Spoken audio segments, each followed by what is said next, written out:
The Roswell Artist in Residence application is open to any artist working in any medium, whatever their stage of their career. We focus on their work to the exclusion of other characteristics. We don't look too much at their CV or where they went to school or something like that. There are 5 panelists made up of regional arts professionals, curators, museum directors, gallerists, and past residents. And we get together and look at several hundred applications. Last year it was around 470. So it's a very competitive application program. There's something like 20 works of art that you're required to upload online and a few pieces of text. The residency is the product of one man's vision and generosity, and that's Don Anderson, who lives across the street from us now. In the late 60s, he was an oil man and an entrepreneur and a painter.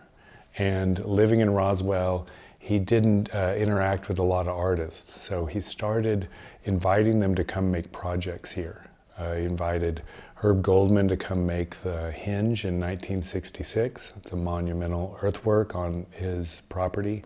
He also invited Taos luminaries Barbara Latham and Howard Cook. They were a married couple to come down and spend winters here because the winters in Taos were hard in their old adobe. And these relationships with these artists, conversations that Don would have, really fueled him. So he started to look for a way to formalize and continue those kind of interactions. For the past 53 years, we've served about 260 artists a year at a time. So that's roughly 260 years of pure art production that we've provided.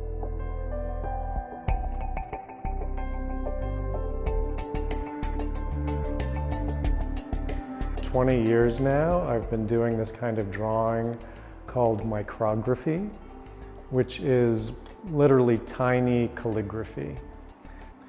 So you make a representational drawing of a landscape or an animal, but it's all made out of tiny handwritten words. So in the other room, I'm doing that process, just a straight drawing of a pack of dogs, which is made entirely out of handwritten text. And the text that I'm using there is the Supreme Court decision for Citizens United. So I'm copying it word for word. When I was selected, I was super excited because I'd be able to have a studio, which I don't have normally. I was also excited because I know how hard it is to get chosen. And partly I know that because I've applied before and not gotten it. And I think the reason for that is there are just so many amazing artists that apply. You know, I think if you got it down to 100 people, they would all be amazing and deserving. I was in the residency 10 years ago, and since I stay in town, I continue working because there is this great community here. Okay, so I've been, people have been very generous to me over here. So I have been allowed to keep working, you know, and so during this 10 years, I was kind of developing a lot of work that I haven't had a chance to even process before, you know. So coming into the residency now allows me to look at everything that I did in the past, 10 years over here. My drawings, my paintings, all the stuff that I've done, the graphic work and so forth. And so this is allowing me to look back in all this body of work and take away everything that I want to do with it. So what I'm trying to convey is this horrible situation that we find ourselves in. With environment, with politics, it's putting us down. It's like they're closing doors on all of us, on everybody. My name is Jordan Ann Craig. I am Northern Cheyenne and Zuni, And my mother's Northern Cheyenne, my father's Eastern European, so I'm the mix of both of them. And I take a lot of influence from my Northern Cheyenne background. I heard about the Rare Foundation through simply Googling around. I did a few fellowships in New Mexico, and I wanted to return to the desert to start painting again. I got an email this past application season from Alicia Poon from the School for Advanced Research, and she forwarded me Larry Bobb's email basically saying, we want to represent more Indigenous and Native American artists in our foundation. Contemporary Native art is very important, and it's something that our foundation needs to support. So with that little bit of incentive, and also knowing that my type of work is important and also needed in this space, I decided to put in an application. The dot paintings I create, I like to refer to them as memory landscapes.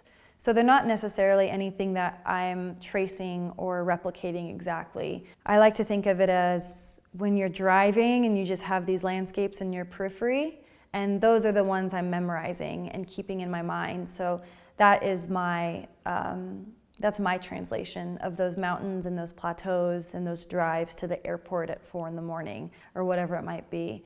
So the dot paintings are a way for me to meditate on different topics, and they're a way for me to, bring up memories of the land, memories of my life, of my family's life, of my ancestors, and bring them into these beautiful outer worldly experiences. So the dot paintings, they're very intensive and they're time consuming, but they're really important for me to experience as I make them. I was over the moon when I got the call. I couldn't believe it. For one thing, I don't know of many photographers that have gotten the residency. Wasn't counting on it, that's for sure. When I got it, I just was so thrilled, and it's been an amazing time here. I've been photographing for about 8 months for this exhibition, and now I'm finding it's hard to narrow it down to decide which images go in the exhibition, because I want to include more than I can. Subject matter is the landscape, and more specifically, humans' sort of intervention on the landscape, things we leave behind, marks that we make on the landscape, just sort of the human story of the landscape. I use what's known as a plastic camera, made in the 1960s in Hong Kong by the Great Wall Plastic Company. They found, I think, quite a recipe for a camera. It's really low tech. You can't see what's in focus. I've worked out a zone focus thing. I've got several of these cameras because they don't, if you're using them a lot, they don't last too long. They're 99% of parts are plastic. So I really like the effect that this camera gives. With its plastic lens, it distorts the light and changes how things look. It gives it sort of an eerie feel or slightly surreal.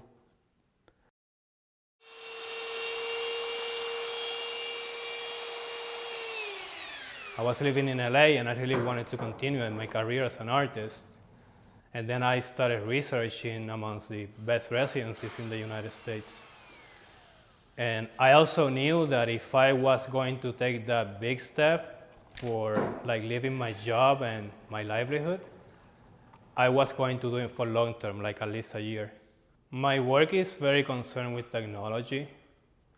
I've always been interested in the conception of technology and the history of technological development. When I was in BFA, I started learning about the history of the Spanish colonization of the Americas, and then I started, in a very weird way, thinking about religious concepts and technological concepts in the same spectrum. Right now, I am working on these objects with reclaimed technology, household hardware, and I'm trying to make these objects that are maybe part spaceships, part vehicles, part objects of worship, and I try to embody them with meaning. Like, I think if I can get to the halfway point where it reads like a religious subject, but also as a vehicle and a souvenir, then I accomplished my goal. Another basic philosophical tenet of the residency is that we don't require things of the residents. We try not to impose on their time as much as possible. Most artists do accept the invitation from the Roswell Museum and Art Center to mount a solo exhibition. It took several months to kind of create the sculptures for the exhibition, and it was a tedious process of carving foam and casting resin and sculpting with epoxy.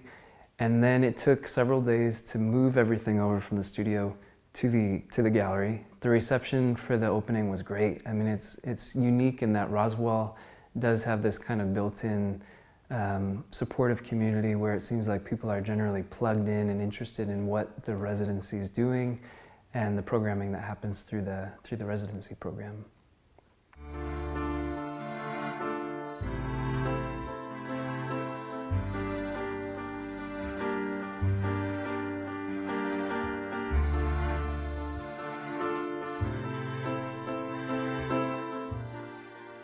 When we opened to the public, we had an expanded gallery, we had expanded artworks from Don's collection, and we were called Gallery 409. And I think it was only a couple years later that Don really decided to call it the Anderson Museum of Contemporary Art. So it wasn't really a sales gallery, it was going to be a permanent showpiece. And in 2000, he created a large addition onto the museum, added more square footage. The art in Roswell is of a high quality because of Don Anderson. Without the Artists in Residence program, you wouldn't have had the caliber of artists that have been here, and you wouldn't have the quality of art that's in the Anderson Museum. So really it's Don's vision has just elevated what locals and tourists get to see. We are up to 22,000 square feet, and we are up to more than 500 works of art. Most visitors to the museum comment on Don's gallery being one of their favorites. I feel they like Don's work because of their peacefulness, the colors, the aerial perspective. It's a very calm, beautiful gallery. If you love traditional art, you'll like his paintings. If you like contemporary art, modern art, you'll like his paintings because of their graphic quality. I think different people like them for different reasons, but I would say most people who come to the museum comment on how much they enjoy Mr. Anderson's gallery. Being here for the last year and a half has been an incredible honor to serve this institution that's given me so much, and to serve this institution just gives back to me. The artists come here, they're so grateful, they're so hardworking. To just help them do that is really inspiring for me, and it's done wonderful things for my family. We're incredibly grateful to be here.